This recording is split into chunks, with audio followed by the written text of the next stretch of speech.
कि इसको मजीद उलझाने की कोशिश नहीं की जानी चाहिए। बारकैफ एक और अहम मामले की तरफ बढ़ते हैं और एक अहम डिसीजन है जो लाहौर हाई कोर्ट की जानिब से आया है। लाहौर हाई कोर्ट ने कलअदम तहरीक लब्बैक पाकिस्तान के सरबराह साद हुसैन रिजवी की दूसरी बार नजरबंदी कलअदम करार दे दी है। दरखास्त गुजार की तरफ से बुरहान मौजम मलिक एडवोकेट, जबकि वफाकी हुकूमत की जानिब से deputy attorney general Asad Ali Bajwa पेश हुए। सरकारी वकील ने दलाइल दिए कि हुकूमत नजरबंदी की मंजूरी माजी से दे सकती है। इस हवाले से अदालती फैसले मौजूद हैं और बिजनेस के तहत गैर मामूली सूरत हाल में काबीना की मंजूरी के बगैर अहकामात जारी किए जा सकते हैं। जस्टिस तारिक सलीम शेख ने इस्तफसार किया कि इंसदादी दहशतगर्दी एक्ट के तहत नजरबंदी एमपीओ के तहत नजरबंदी से कैसे मुख्तलिफ है, क्योंकि यह नजरबंदी इंसदादी दहशतगर्दी एक्ट के तहत हुई। दोबारा नजरबंदी के लिए कोई नई वजूहात मौजूद हैं, इस्तफसार किया गया। उन्होंने मजीद कहा कि अदालत को मुतमईन करे कि साद रिजवी की इंसदादी दहशतगर्दी एक्ट के तहत नजरबंदी की कोई इजाफी वजूहात मौजूद हैं। इस पर सरकारी वकील ने दलाइल में कहा कि वजूहात में सूबाई और जिले इंटेलिजेंस एजेंसीज की सिफारिशात अहम है। इंटेलिजेंस एजेंसीज के मुताबिक टीएलपी शुरा के अरकान साद रिजवी की नजरबंदी खत्म कराने के लिए बेताब हैं, क्योंकि उनका दोबारा एहतजाज का इरादा है। सरकारी वकील के मुताबिक मजलिस शुरा रिहाई के बाद हुकूमत पर दबाव बढ़ाने का इरादा रखती है। इस पर अदालत ने करार दिया कि साद रिजवी की पहली नजरबंदी और दूसरी नजरबंदी की वजूहात एक जैसी हैं।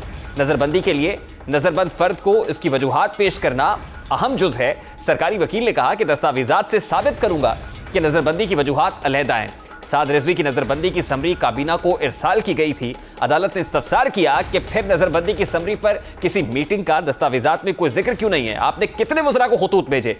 सरकारी वकील ने बताया कि 36 वज़रा को नजरबंदी की मंजूरी के लिए खतूत भेजे गए, जिनमें से 19 ने रजामंदी जाहिर की।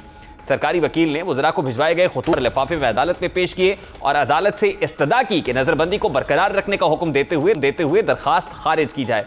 अदालत ने करार दिया कि नजरबंदी का नोटिफिकेशन और इसके इजरा के लिए अपनाया गया तरीकाकार बादी नजर में हुकूमती बदनीयती है। जस्टिस तारिक ने कहा कि अदालत तसल्ली करना चाहती है कि पंजाब कैबिनेट ने कानूनी तकाजा पूरा किया या नहीं। इस पर सरकारी वकील ने मौक़िफ़ इख्तियार किया कि वफाकी काबीना के दस्तखतों वाली दस्तावेज का एक कॉन्फिडेंशियल मामला है जिसे ओपन कोर्ट में नहीं दिखा सकते हैं। अदालत इजाज़त दे कि उनके चैम्बर में ये दिखा सकें।